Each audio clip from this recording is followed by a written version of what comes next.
Hello, team. Good morning, good afternoon, good evening, wherever you are. Welcome to the Coffee with Prabh. And today we have Mr. Bevan Lane, the director of InfoSec Consulting, 30 plus year of experience. I repeat, 30 plus year of experience in the information security, risk management consulting, work for Big Four, and what a pleasure for us to have Mr. Bevan in this session. And I'm sure in this session, Mr. Bevan is going to discuss about how to conduct a risk assessment in the organization. They're going to share the experience, the mistakes, myths about risk assessment, how the risk assessment works in the organization, mistakes that you can avoid. And I'm sure that will be a fruitful session, and we can expect more and more, pointers from Mr. Bevan on this particular session. And I'm sure this video will be useful for all the aspirants who are basically making their career in consulting. Thank you, Mr. Bevan, for your time. And I know it's a Friday and it is a time for a party there, but thanks for giving us this Good for opportunity, you, Mr. Bevan. yeah. You should be sleeping, or at least I'm finishing up my day. Thank you very But much. I'm really obliged that okay, you're able to give us time for this session. Knowledge is something which it's a noble cause. Training is something, or learning is something, is a noble cause, and you are here for serving you're giving back to the community of information security and consulting. It is really a great feeling for me also that okay, that you're able to sharing your experience in this session. Thanks, Mr. Bevan. Pleasure. I mean, I think the day today has been a lot of those sort of sessions. And what I found again is just I had a chat to somebody from Australia this morning. Then Hmm. I chatted to someone from South Africa who also Hmm. was starting a new company, and she was asking me for advice on risk management. And I think Wow. it's so amazing. Both those people, the thing on risk came up. Okay. And you said to me on this topic, what do you think? And I thought, great, this is a brilliant topic because risk management is something where it comes up every day of my life. And Yeah. if you think about all of us, we're thinking about risk all the time. No Great. matter what you're doing, we think about it. Risk to our money. Look what's happening in the Mm, world today. We're looking at mm, risk to the companies we're working, risk to our mm, clients. So mm, risk is the dominant thing. Risk to our families. mhm. Everything about the world is risk. And when I do risk assessment courses, the first trick is really to try and do that, bring that to people personal. What is risk to you? And then you Mhm. start to understand how risk fits into the big scheme of what we're doing in information security. If you can Great, start to relate back to yourself. great, great. And Mr. What Bevan, is like risk? you're already running a company, I think, right? You are the director of InfoSec Consulting. Could you please help me about, what this company is all about? What is their contribution to the information security? So the company, I'm funny enough starting a second branch of it right now in the UK. So I'm sitting Wow. in the UK right now, which is why the first branch is from South Africa, um, Hmm. and because of how much we've grown in the last 3 or 4 years and the demand in terms of assurance services, risk consulting services, and those sort of things, we're growing now into a second division. So Great. our main focus is on putting frameworks into place in companies. So, looking Hmm. at a company that needs to become ISO 27001 certified, possibly Wow. we do a lot of work with PCR type services as well. Mm, So, a lot of assessment services and then implementation and growing a security function in a company with these type of advisory services.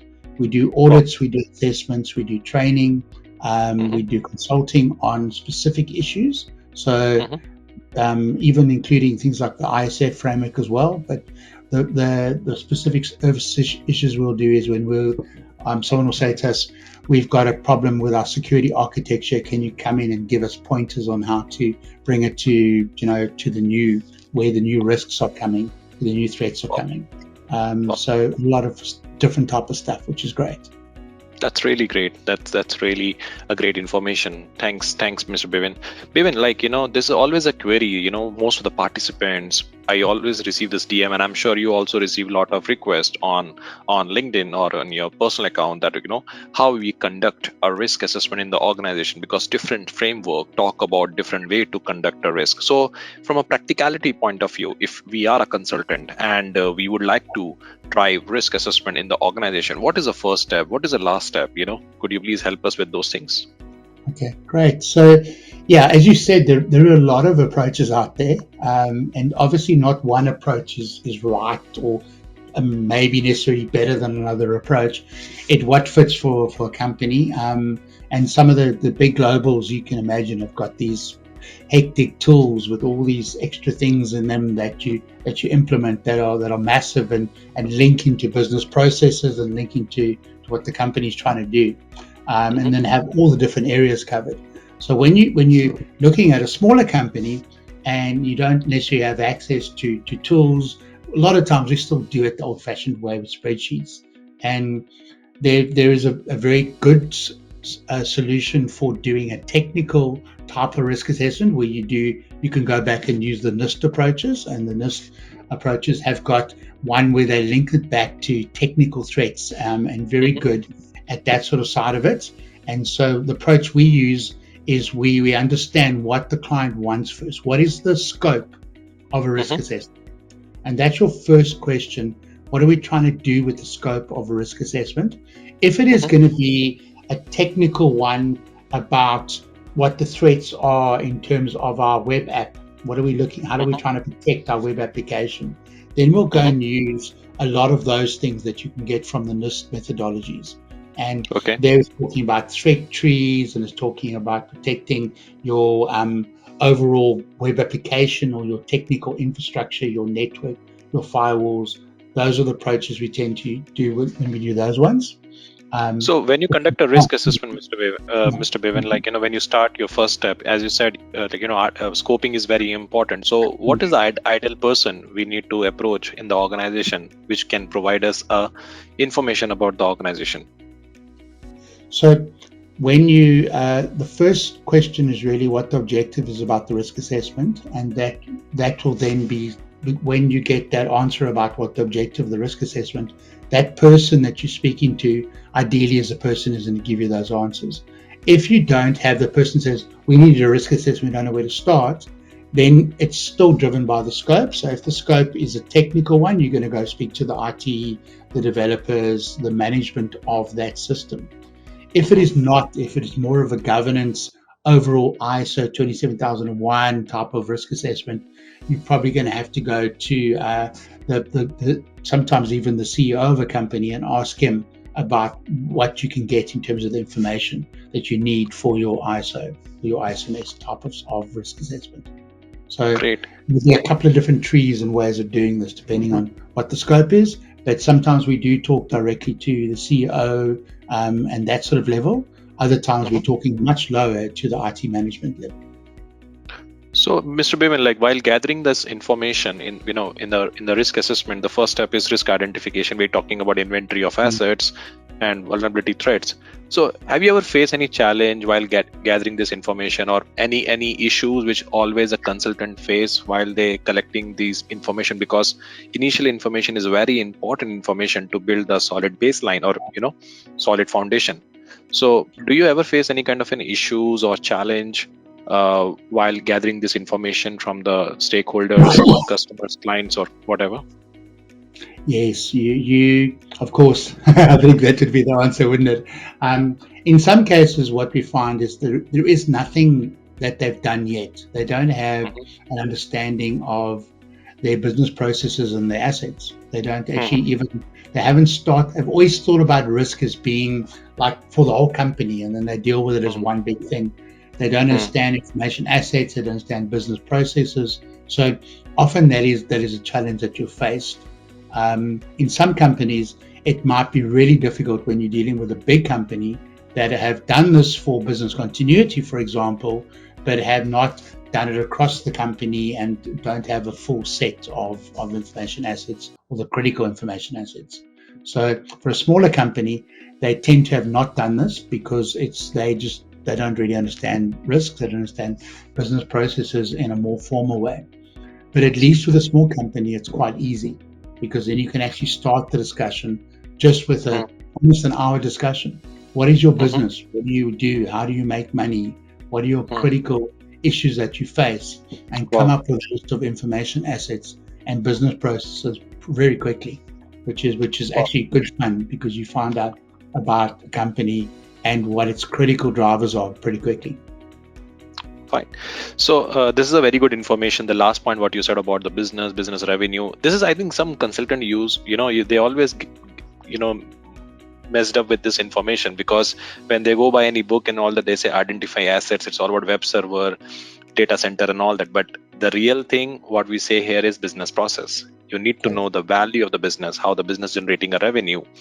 Because by end of the day, if you're identifying some gaps, you need to fill those gaps. You need to address those gaps with some controls, and controls required investment. So what sort of documents we used to collect, when you're going for the initial phase where you're gathering information? Okay, we're talking about business process. Like, what are the other documents you would like to suggest to a consultant when they want to drive the risk assessment in the organization? So the easiest way is when people have done, I mentioned it a little bit earlier, the business continuity documentation, because you should have already understood what the critical things are to the company. So if our sales process, how we bill our clients, if those sort of processes go down, how much does it cost our company? So those are critical processes. You would have evaluated the processes, you would have looked at how much money you're going to lose, and you would have looked at the risks related to it. So business continuity is a very good place. The other place are when you're looking in your financial systems, you'd look to see what your financial processes are that are critical to the business. Sometimes technical processes, by looking in your technical supporting documentation. What do we do as a business? How do we make money? We develop bespoke products for our company. This is how we generate revenue, for example. And then you look at those technical supporting documents in order to find the business processes. Those are probably three very good places to start. That is really excellent, and I'm also noting down those points, because I will add that in a video summary. Might be it can be useful for the future aspirants. So now we have collected the information, like we collected the business process, we understand the financial information. Then what is the next step, Mr. Bevan, after that? Once you've got that information on what those critical business processes are, and you've understood how they fit together, what you can do is you can actually rank them to find out what the critical business processes are. So because you don't want to look at the petty cash process, you don't want to look at small processes where there's very little risk to the information. So you're going to rate the processes, and then you're going to look for information assets in those processes. So what is the critical information asset in each of those processes? Then once you've got that, you're scoring the criticality of the information asset based on the value, and we generally use confidentiality, integrity, and availability.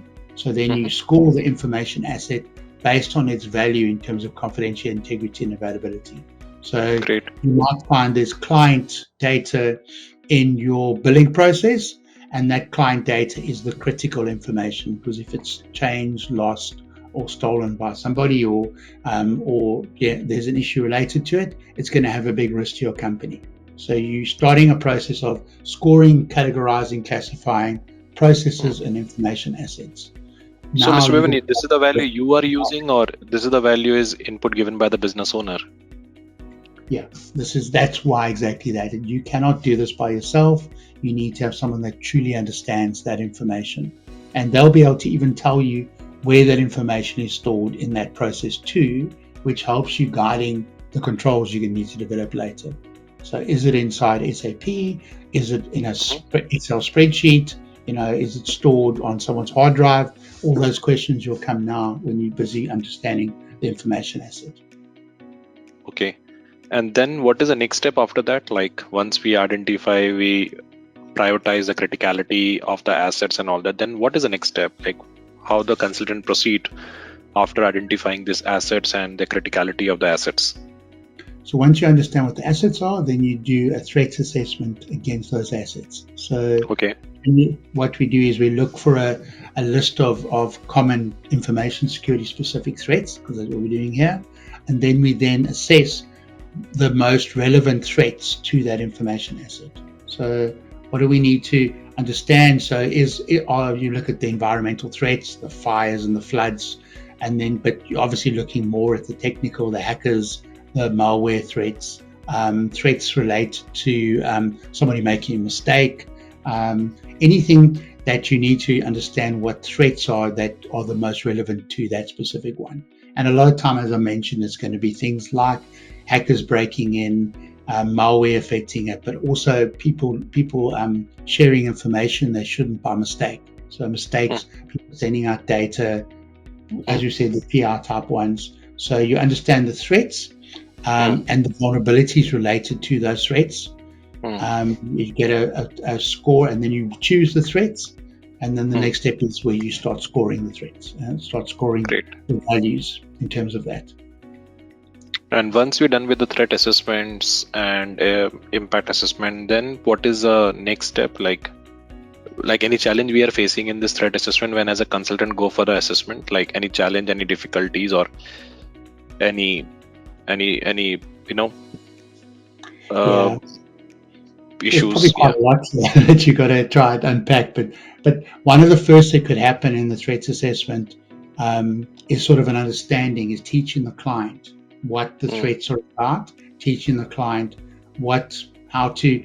You don't want to, them to make mistakes, but you also want to tell them what the threats are. So you want to give them enough so that they find the threats by themselves, and then that they agree. So you should ideally try and do this with more than one person in the company. Get a group together and get them to agree as a group what the threats are. And this is a very good question that you're saying there, because this is where you get the value, because they start to understand the threat to the company, and they come up with an agreed value, agreed list of threats that they come up with by themselves. And I've done this before with boards where you get 3 senior guys in a group, and you get them to individually come up with threats, come up with the risk values in terms of what that threat is, and then they then sit together and agree them, and they'll argue and they'll debate, and they'll come up with a list of threats. So that's quite a big challenge in terms of education sometimes, and making sure that they don't start misunderstanding the difference between threats and vulnerabilities, which is my biggest thing. It's the weaknesses against the threat, and then how that relates to the actual risk. That's the education part that you as a consultant need to understand really well in order to get that message across to a client. And if you do understand it very well, then you can teach clients a lot about risks, and they can actually then start to do that themselves in the future all the time, by themselves, even with guidance later on when they do more risk assessments. So that's probably the first major one I do see. Okay. But when you're trying to convey the risk details, when you're trying to convey the threat details to the stakeholders, do you face any challenge in terms of make them explain about why we need this control to be addressed, or anything like, because not necessarily every day is a good day for us as a consultant. We might get a great customers. Yeah, we might get a great customers who understand the risk, and there will be some customer who always map the impact with the cost. No matter the cost is basically has a less cost compared to the impact, but they still think, okay, because security is a liability in the company, it is not a business enabler as per them, but in reality the security is a business enabler. So how you face those challenges, Mr. Bevan? Yeah, I mean, there's a couple of times where I've had clients who are not happy with what the scores should be, and they underestimate, and they refuse to actually increase the scores because they don't necessarily understand the real risk to their company. When you try and debate that with them, you're getting to potentially a fight. So you need to have enough information behind you to justify and explain that risk so that doesn't happen. And that's a pretty important point that you've said there. So keeping calm and explaining a risk in a logical way and getting the client to buy into that is quite important. Also had egos where people think that they know all the right answers and they refuse to yield, where I'm right and you're wrong. I had a client who, the guy was a very well educated risk assessment professional for 10, 20 years. And he was getting confused between threats and vulnerabilities, and he refused to take my opinion into account. So and he actually walked out once, and I had to bring him back in and actually try and calm the guy down. So risk assessment can get very emotional, which is quite an interesting point, as you say. That's great. So, Mr. Bevan, like after identifying all these details, threats, and vulnerability, then what is the next step? Like how we proceed for the next step? Yeah. So similar to what you did with the assets, then you score them. So what are our most important threats and vulnerabilities, and how does it attach itself to a risk? So if a hacker gets in, what's he going to do? He's going to steal our data, and we've lost our data. What's the risk related to that? And then you score it. So you should have a very good methodology which has a scoring ranking, which can give you value, some sort of financial value, but also a non-financial value to it as well, so that you can score things and then go, all right, so if we were to lose our customer data to a hacker through a ransomware attack, for example, what would be the actual value of that risk? So scoring and then classifying the risks related to each one of those. So is the malware threat much more than us having a big operational issue by someone bringing us down? Are other risks rated lower or higher? And then you get a sort of a tiering of, you look at where the highest risks are. And this is where sometimes those really cool heat map type pictures are very good.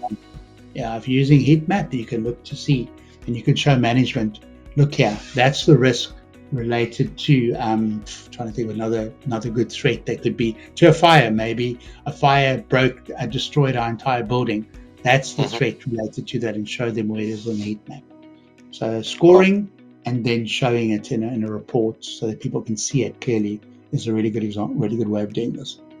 So is the consultant also give a recommendation about whether it need to be mitigate, accept, avoid? Because when we read any certification, when you go for any certification or doing a bookish knowledge, we learn about the risk treatment approach, where we're talking about mitigating, accepting, avoiding. And so do we really, that really works in the real world, like in the industry, Mr. Bevan? It definitely does, but you guide them, because what we're trying to do with that scoring I showed you about is that in that heat map, you'll see all the risks that are in the reds that have to be treated. So then you'll see the risks that can be tolerated and the risks that are minor issues that you don't need to worry about. So anything in the reds then it's a discussion. All right, what do we need to do to get that lower? How can we get that lower? And you as a consultant can guide them in terms of how that would work, what would get that risk down lower, and guide them on what possible controls are you need to put into place.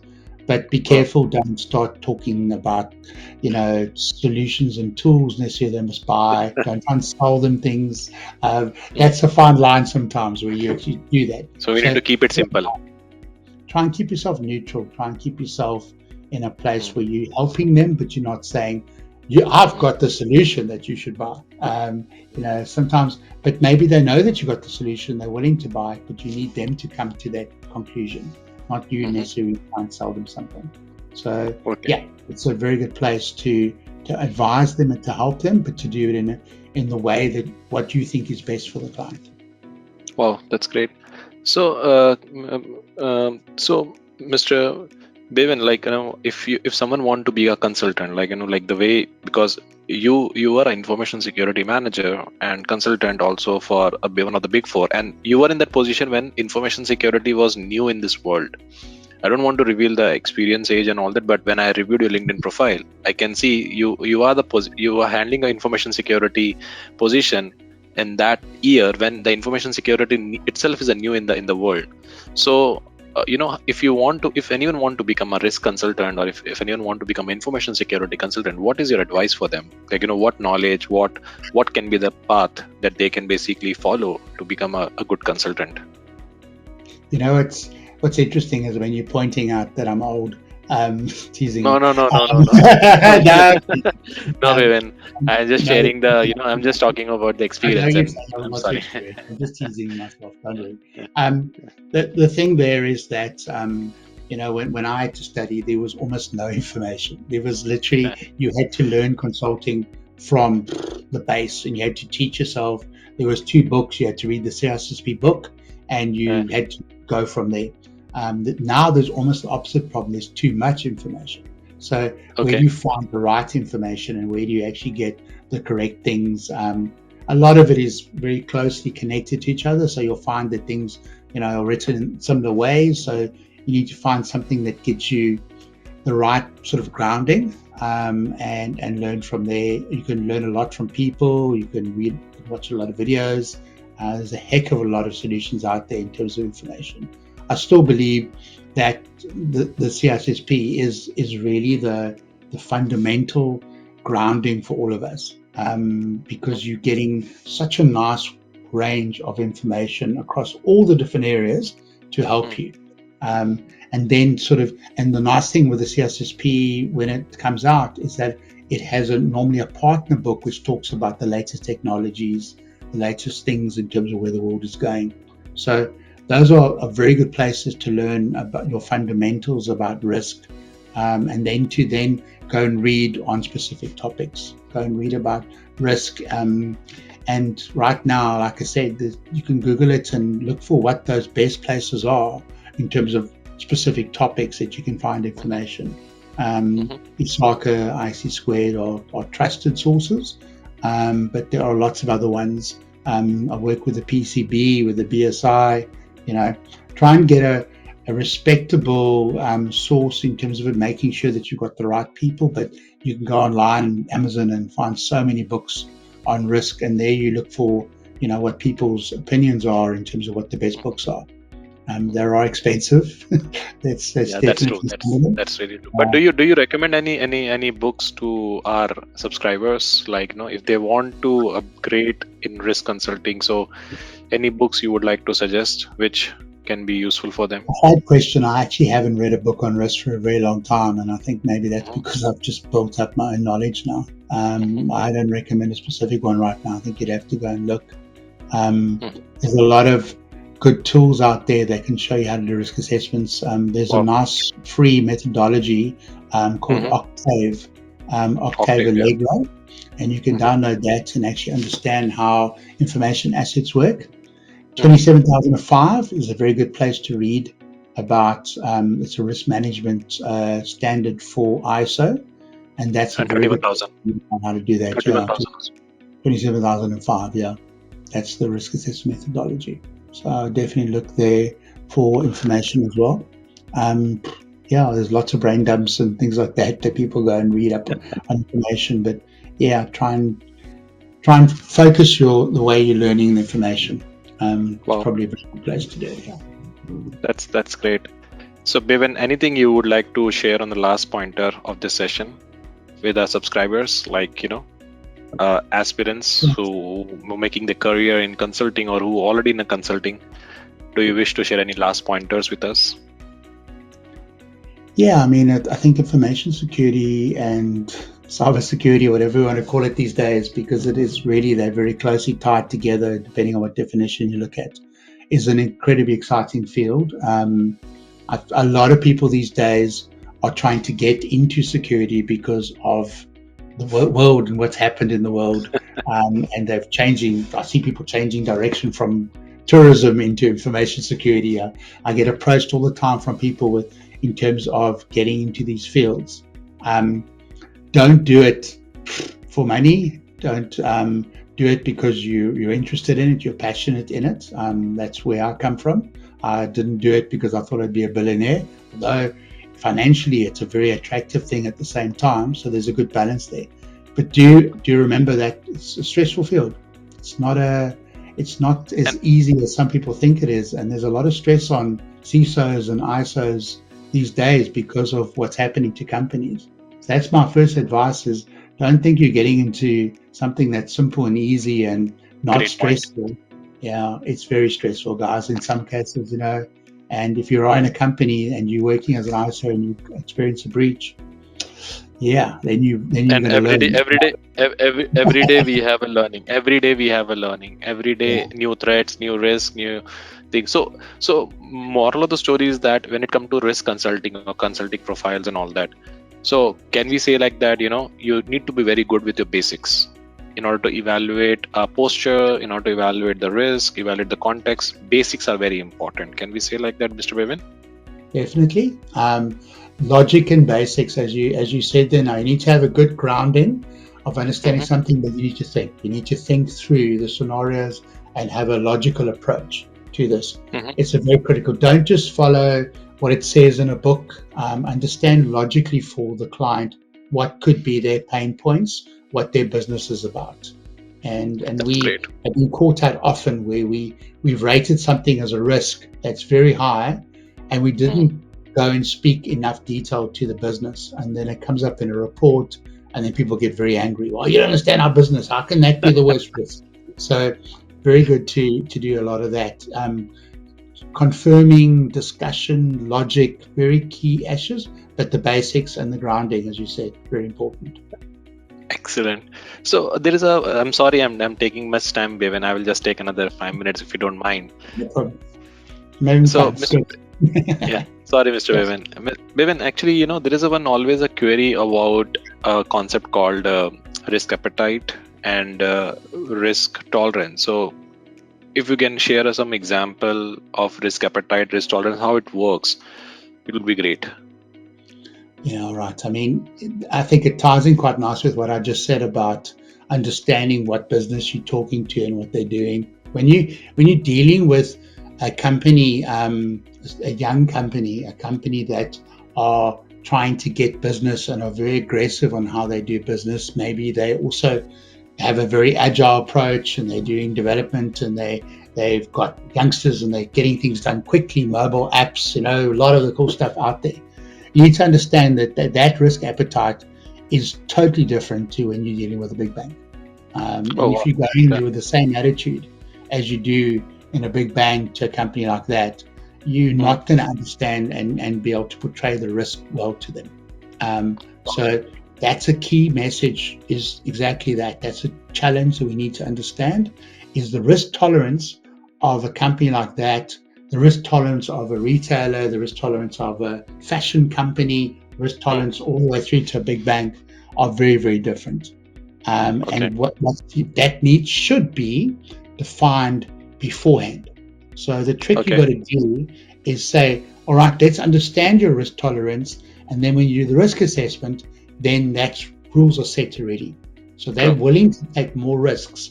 That Mhm. development agile company that I'm using an example. So they can already then answer those risks and deal with them based on the fact that the risk tolerance or appetite is so well defined beforehand. But when you get Oh, to the bank, you've got to realize that you've got a lot less to work with. They're not going to take the risks. They're going to be they're understanding the threats to environmental, regulatory, the government, all these risks to them, losing customers and what happens to them if there are issues. So therefore, it's defined in a completely different way. So oh, yeah, agreeing that up front is probably your first thing, and agreeing up front why. It's like the understanding what oh, that risk appetite is. oh. Thanks, Mr. Bevan. And Bevan, thank you so much for this session. And it is really a grateful session. And I myself learned some new pointers, how the risk perspective works in the organization. And I'm sure this video is going to be a great material, or you can say very useful for the upcoming aspirations who want to make a career in risk consulting. But thanks, Bevan, for this session for us. I'm really very happy that you're able to take from a busy schedule, you're able to take the time for this session. Thanks, Mr. Bevan. Thank you very much. I mean, what you've shown me again is we've only just touched on a small part of it, and it's actually such a big topic that you could probably Yeah. have multiple sessions on this. I'm sure that's why we So have full courses on we this. can Yeah, if Mr. Bevan is okay with that, we will plan more sessions like that in future. If it will be great for us to have you again for the new topics or anything which is related to the risk assessment. If you're okay with that, yeah, all good. I'd love to speak to you guys again. Thank you very great, much. It's been great, fun. great.